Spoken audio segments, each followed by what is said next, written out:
So mga tol, malungkot na balita po para sa ating mga Pinoy boxing fans sapagkat sa kakatapos lang ng laban ni Michael Dasmariñas sa Atlanta, Georgia, USA kalaban ng Amerikanong si Elijah Pearce. Ang inaasahan po ng karamihan na mananalo ang yamadong si Elijah Pearce. Ganyan po ang nangyari sa laban. Tinalo po ni Elijah Pearce si Dasmariñas bayan knockout sa round 9.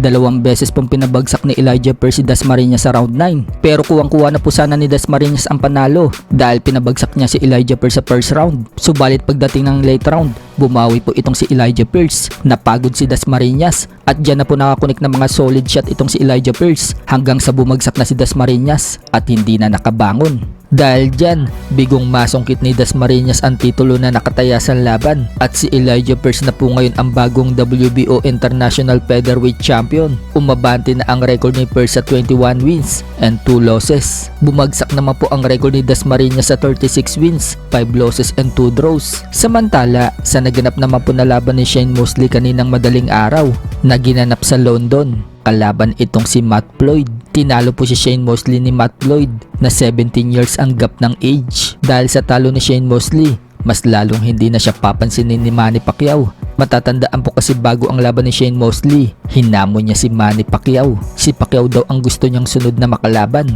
Pagkatapos kung sino daw ang mananalo, ay siya daw ang lalabang kay Floyd Mayweather Jr. Sa kabilang banda naman mga tol, matatandaan na nagbigay po ng opinion ang 3 beses ng nakalaban ni Manny Pacquiao na si Timothy Bradley sa naganap na laban ni Manny Pacquiao versus Mario Barrios noong nakaraang linggo na nauwi sa majority draw. Sa channel nga po ni Bradley mga tol, sinabi niyang hindi daw deserve ng dalawa na manalo sa laban. Parang sparring session lang daw kasi ang laban ni Pacquiao at Barrios. Hindi na rin daw katulad ng dati si Manny Pacquiao, matanda na daw ito at kailangan na umano nitong magretiro. At kanina lang na-interview po itong si Bradley ng Fight Hype at tinanong siya kung anong masasabi niya sa performance ni Manny Pacquiao.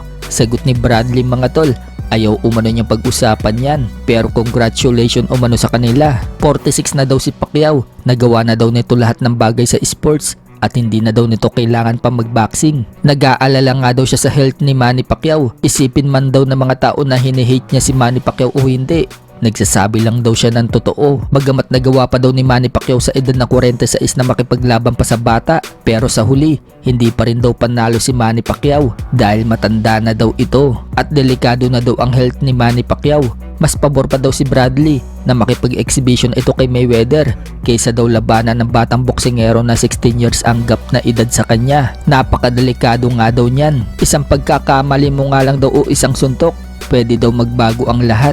Samantala, nagbigay nga din po ng opinion ang legend na si Mike Tyson sa laban ni Pacquiao versus Barrios. Sinabi ni Mike Tyson mga tol na top grade daw ang pinakita ni Manny Pacquiao sa laban at sa tingin umano niya, dapat daw mag-rematch si Manny Pacquiao at Barrios. Parehas nga po kay Manny Pacquiao, sikat na sikat pa rin itong si Mike Tyson. Dinudumog pa rin siya ng mga fans at marami pong nagpapapicture sa kanya. Ganyan din po kamahal na mga fans si Mike Tyson na isa ding icon sa boxing. Sa ibang balita naman mga tol, pinakita na po ang sparring ni Marlon Tapales at Naoya Inoue.